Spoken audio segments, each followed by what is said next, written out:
1, 2, 3.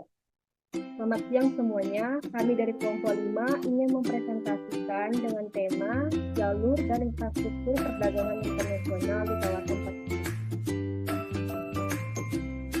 Dengan saya, Desita Natalia Utagalung, dengan NIM 2206 1104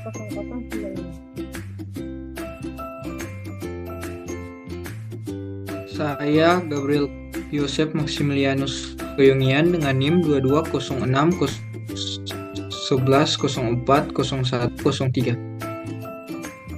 Dan saya Gloria Agatha dengan NIM 2206 1104 0106. Baiklah, untuk slide berikutnya akan dijelaskan oleh Gabriel. Pengenalan jalur dan infrastruktur perdagangan internasional di kawasan Pasifik. Kawasan Pasifik merupakan kawasan yang strategis dalam perdagangan internasional. Hal ini dikarenakan kawasan ini terhubung dengan banyak negara-negara maju, seperti Amerika Serikat, Jepang, dan Korea Selatan. Jalur perdagangan utama di kawasan Pasifik meliputi jalur laut dan jalur udara. Jalur laut menjadi jalur utama karena kawasan ini memiliki banyak pelabuhan besar yang memudahkan pengiriman barang dari satu negara ke negara lain.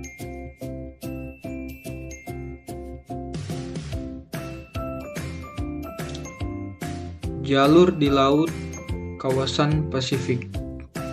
Jalur laut di kawasan Pasifik meliputi jalur pelayaran dari Asia ke Amerika Utara dan sebaliknya. Jalur ini melintasi Samudra Pasifik dan dilayani oleh banyak kapal kargo besar. Pelabuhan-pelabuhan penting di kawasan Pasifik antara lain Pelabuhan Los Angeles di Amerika Serikat, Pelabuhan Busan di Korea Selatan, dan Pelabuhan Yokohama di Jepang. Slide berikutnya akan dibawakan oleh Gloria Agatha.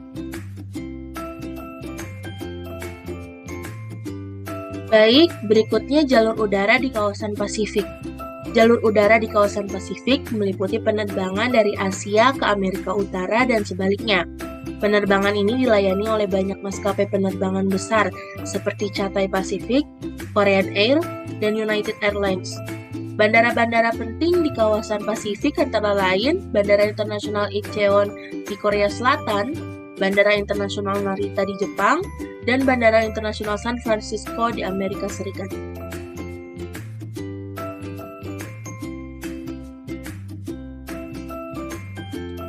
Infrastruktur perdagangan di kawasan Pasifik. Infrastruktur perdagangan di kawasan Pasifik meliputi pelabuhan, bandara, jalan tol, dan kereta api. Negara-negara di kawasan Pasifik juga bekerja sama dalam pembangunan infrastruktur. Contohnya adalah proyek pembangunan jalan tol Trans-Pacific Highway yang menghubungkan Amerika Serikat, Kanada, dan Meksiko. Slide selanjutnya akan dibawakan oleh Deswita Hutagalung. Tantangan dalam perdagangan di kawasan Pasifik ada dua. Yang pertama adalah masalah tarif perdagangan yang tinggi antara negara-negara di kawasan. Yang kedua adalah perbedaan regulasi perdagangan antara negara. Potensi pertumbuhan perdagangan di kawasan Pasifik. Kawasan Pasifik memiliki potensi pertumbuhan perdagangan yang besar. Hal ini dikarenakan kawasan ini memiliki banyak negara-negara dengan ekonomi yang berkembang pesat seperti China, Indonesia, dan India. Selain itu, adanya kerjasama perdagangan antara negara di kawasan ini juga yang meningkatkan pertumbuhan perdagangan. Contohnya adalah kerjasama perdagangan antara negara-negara ASEAN dan China dalam kerangka Regional Comprehensive Economic Partnership. Baiklah, sekian dari presentasi kami kelompok 5. Kami ucapkan terima kasih.